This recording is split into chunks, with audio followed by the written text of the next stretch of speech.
साथ आज है ऋषिकेश पालवे, डायरेक्टर आनंद राठी वेल्थ और क्षितिज महाजन, सीईओ कंप्लीट सर्कल वेल्थ। स्वागत करते हैं ऋषिकेश और साथ ही क्षितिज, आपका भी हमारे साथ इस खास पेशकश में शामिल होने के लिए।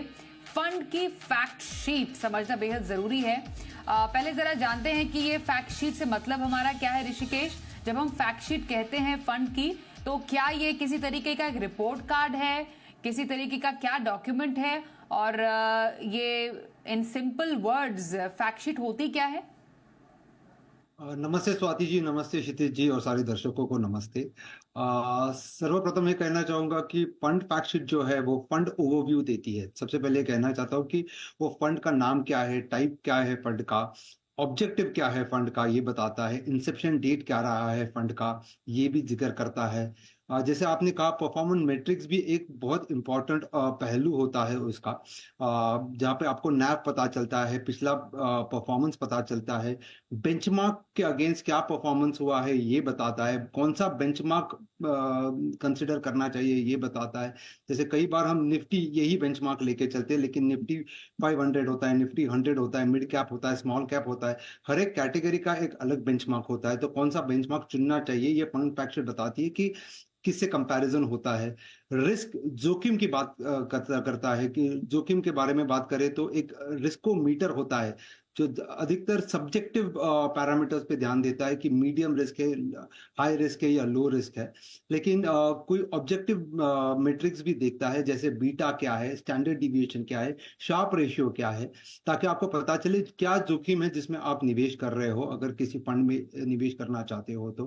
पोर्टफोलियो कॉम्पोजिशन के बारे में बात करता है, एसेट एलोकेशन कितना है वो फंड का, टॉप सेक्टर्स कौन से हैं, टॉप होल्डिंग्स क्या है, टॉप स्टॉक्स क्या है, इसके बारे में जिक्र होती है। फंड मैनेजमेंट के बारे में बात होती है, फंड मैनेजर कौन है, उनका एक्सपीरियंस क्या रहा है। फिर और इन्वेस्टमेंट डिटेल्स के बारे में बात करते हैं कि कम से कम कितना निवेश कर सकते हो, एसआईपी कर सकते हो कि नहीं कर सकते हो। और अगर डेट फंड की बात करें तो डेट फंड में अधिकतर मॉडिफाइड ड्यूरेशन, जिससे आपको जोखिम, इंटरेस्ट रेट की जोखिम के बारे में बात होती है, और वाईटीएम्स, यील्ड टू मैच्योरिटी, इन सारी चीजों के बारे में फंड फैक्ट शीट बात करता है। तो निवेश करने से पहले जैसे आपने कहा कि पिछला परफॉर्मेंस देखने के अलावा फंड फैक्ट शीट का पूरा स्टडी करना बहुत जरूरी होता है ये सारे पैरामीटर्स देखने के लिए। ओके, तो फंड की ए टू जी पूरी जानकारी आपको एक फंड की फैक्ट शीट में मिल जाएगी, जिस पर डिटेल में बताया ऋषिकेश ने। ऐसी कौन सी जानकारी इसके अलावा जो आपको लगता है एक निवेशक को मालूम होनी चाहिए? जैसे रिस्क का पैमाना, ये काफी इंपॉर्टेंट पैरामीटर्स हैं जो कि नॉर्मली निवेशकों को मालूम नहीं चल पाता किसी फंड का। तो जरा ये समझाइए, out of all this parameters आपकी नजर में कौन से वो एक दो पैरामीटर्स हैं जो कि फंड की फैक्ट शीट में देखे ही देखे निवेशक? जी स्वाति जी, मैं बिल्कुल सहमत हूँ आपके साथ जब आप कहते हो कि रिस्क, क्योंकि क्या होता है कि जब हम फंड के बारे में बात करते हैं या फंड की जानकारी लेने की कोशिश करते हो तो हम रिटर्न्स देखते हैं, अधिकतर करके हम रिटर्न्स देखते हैं कि रिटर्न्स क्या रहा है। लेकिन उसी के साथ ही साथ रिस्क देखना भी इक्वली इम्पोर्टेंट होता है। जैसे हम कहते हैं कि कॉइन के, एक सिक्के के दो पहलू होते हैं, तो एक है रिटर्न और दूसरा है रिस्क। सिर्फ रिटर्न पे फोकस ना करके रिस्क भी देखना बहुत जरूरी है। जैसे रिस्कोमीटर में पता चलता है मीडियम रिस्क है, हाई रिस्क है या लो रिस्क है, लेकिन ज्यादा अधिकतर किस पे ध्यान देना चाहिए कि वो ऑब्जेक्टिव नंबर्स जो है, जैसे बीटा, वो आपको बताएगा कि आपका फंड जो जिसमें आप निवेश कर रहे हो इन कंपैरिजन टू निफ्टी कितना रिस्की है।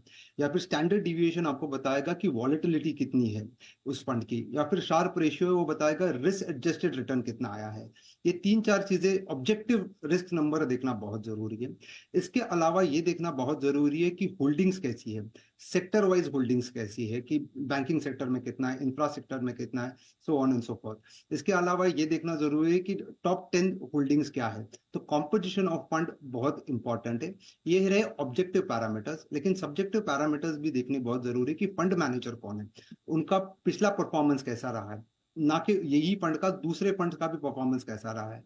तो ये सब्जेक्टिव साइड पे फंड परफॉर्मेंस, एएमसी परफॉर्मेंस देखना भी जरूरी है, और ऑब्जेक्टिव साइड पे रिस्क और रिटर्न, ये दो पैमाने देखने जरूरी है। और सबसे लास्ट चीज मैं बोलूंगा देखने की बहुत जरूरी है कि एक्सपेंस रेशियो क्या दे रहे हो। कि आप जितना रिटर्न्स कमा रहे हो इसके मुकाबले क्या एक्सपेंस इनकर हो रहा है, ये देखना भी जरूरी है। तो ये 3 चीजें देखनी बहुत जरूरी है मेरे हिसाब से।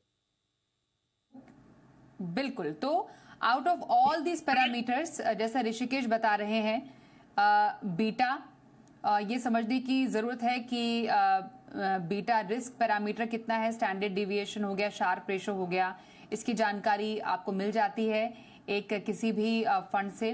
ऋषिकेश, फंड की फैक्ट शीट के अंदर क्या क्या है ये हमने समझा, पर जरा बताइए ये हम इसको देखें कैसे, कहां पर पता चलता है कि फंड की फैक्ट शीट कहां पर है? यूजुअली जब हम देखते हैं कि एक नया फंड आया है जिसको एनएफओ कहते हैं, उसके साथ एक डॉक्यूमेंट होता है, स्पेशल डॉक्यूमेंट होता है, उससे भी काफी चीज समझ में आती है। कोई पुराना फंड है उसकी फैक्ट शीट कहां पर मिलेगी, और उसको फैक्ट शीट को खोलने के बाद क्या कुछ तरीका है समझने का? चीजें बहुत आसानी से चीजें पता चल जाती है, बहुत यूजर फ्रेंडली होती है ये।